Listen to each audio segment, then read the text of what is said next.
कांग्रेस प्रशिक्षण शिविर कर रही है विधायकों के साथ, क्या रणनीति और क्या मकसद रहेगा?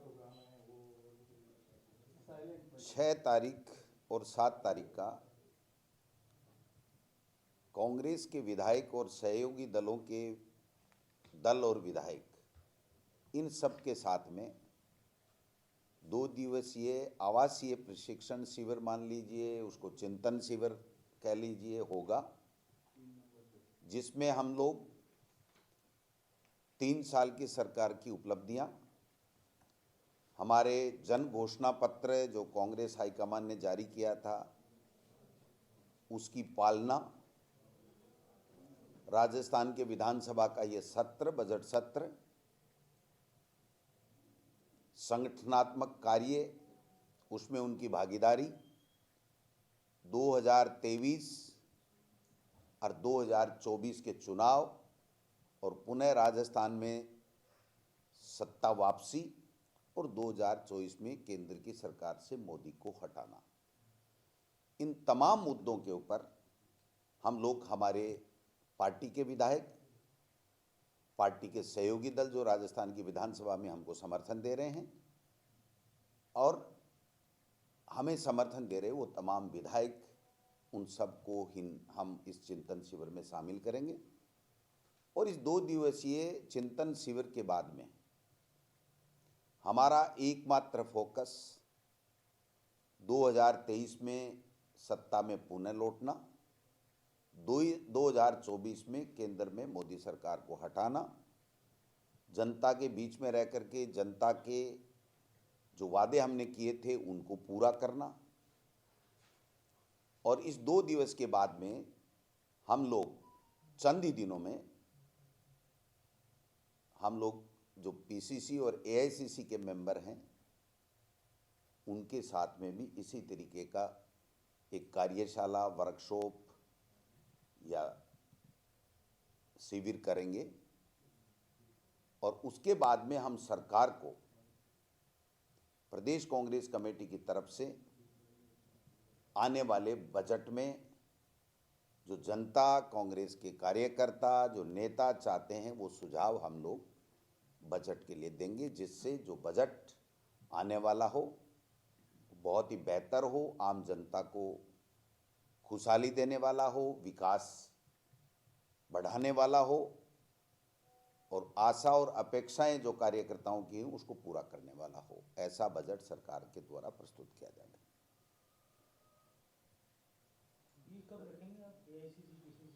ये भी हम मुख्यमंत्री जी जब बजट रखें उससे पहले हम लोग उसको भी पूरा कर लेंगे। डेट अभी तय नहीं है, हम 2 दिन रहेंगे तो वहाँ इस डेट को भी तय कर लेंगे कि हम एआईसीसी और पीसीसी और हमारे जो XMLA जिसमें पीसीसी और एआईसीसी मेंबर में तकरीबन वो शामिल हो जाएंगे, उन सब वरिष्ठ और तमाम नेताओं से हम लोग चर्चा करके और उसके बाद में हम हमारा प्रस्ताव, जो कांग्रेस के वर्कर चाहते हैं, जो कांग्रेस के नेता चाहते हैं, किस प्रकार के बजट से वो उम्मीद करते हैं, क्या जनता से उन्होंने विभिन्न समय में वादे किए हैं सरकार आने से पहले, उन सबको हम लोग चर्चा करके और सरकार तक पहुंचाने का काम करेंगे। सेशन से पहले ऐसे पहली बार विधायकों का प्रशिक्षण या ऐसा सम्मेलन देखने को मिल रहा है। क्या ये जो मुद्दे हैं, चाहे रीट का हो चाहे अलवर का हो, क्योंकि विपक्ष भी तैयारी कर रहा है कि इस मामले में कांग्रेस पार्टी सरकार को घेरे वहाँ पर, तो उसके लिए विधायकों को पहले तैयार। ये 2 बातें हैं सर इसमें।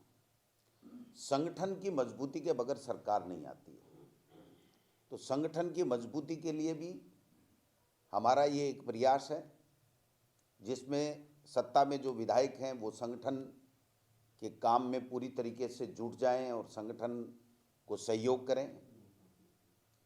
उसके साथ साथ जिस प्रकार की सोच भारतीय जनता पार्टी और आरएसएस की है उसको जवाब देने के लिए केंद्र की विफलताओं और जो गलत नीतियां जिसके कारण से आम जनजीवन आज परेशान है, किसान परेशान, बेरोजगार परेशान, महिलाएं परेशान, न विकास के काम हो रहे हैं, केवल और केवल नफरत की और झूठ की राजनीति केंद्र की में बैठी मोदी सरकार कर रही है।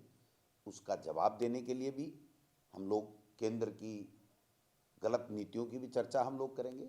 हमारी सरकार ने जो 3 साल तक अच्छा काम किया है, उनकी अच्छी नीतियां हैं, उनको भी हम गांव ढाणी में बैठे लोगों तक कैसे पहुंचाएं, इस बात की भी चर्चा की आवश्यकता महसूस की गई है संगठन के द्वारा। ये दोनों चीजें हैं। विपक्ष के पास कोई मुद्दा है ही नहीं। विपक्ष तो राजस्थान में बेवजह मुद्दे बनाने की कुचेष्टा कर रहा है। केंद्र के सरकार के खिलाफ दुनिया भर के मुद्दे हैं जो 8 साल पहले उन्होंने वादे किए थे, उनमें से एक वादे पे केंद्र की सरकार एक वादा पूरा नहीं कर सकी।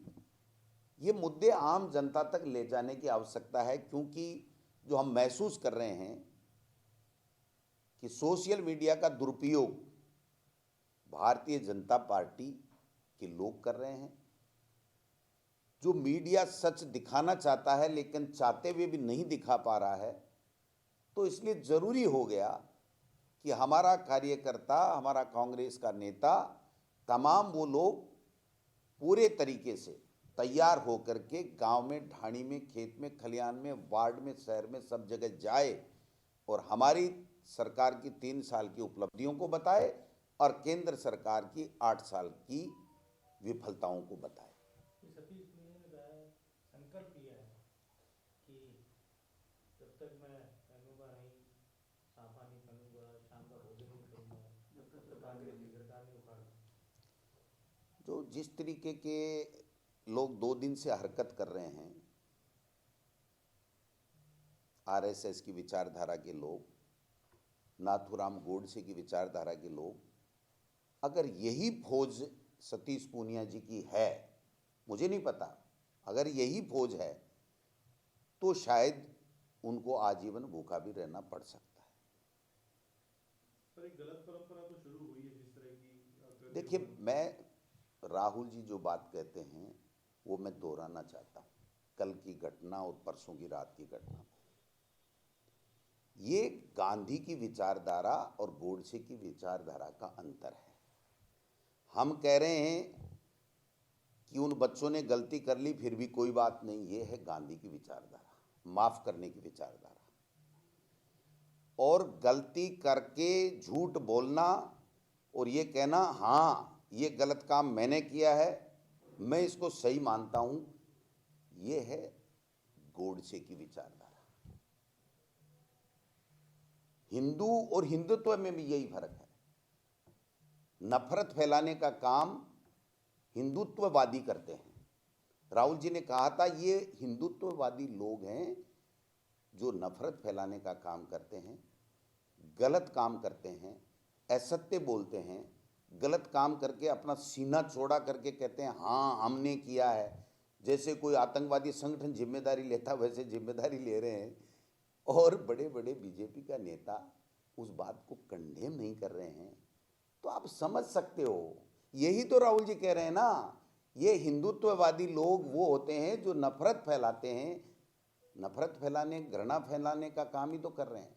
यहाँ वातावरण में अनावश्यक पूरे प्रदेश में उद्दीलित करने का काम ही तो कर रहे हैं कि भाई एक दूसरे को समाज और पार्टियों में ये झगड़े हो जाएं, यहाँ हो जाए। वो इसलिए कर रहे हैं कि उनके पास में सरकार के गुड गवर्नेंस के यहाँ पर कोई ऐसा मुद्दा नहीं है जिससे वो सरकार को घेर सकें। इसलिए उनको इस तरीके के ओछे हथकंडे की जरूरत पड़ गई। मैं तो यही समझता हूँ, बाकी तो बीजेपी के नेता बता सकते हैं।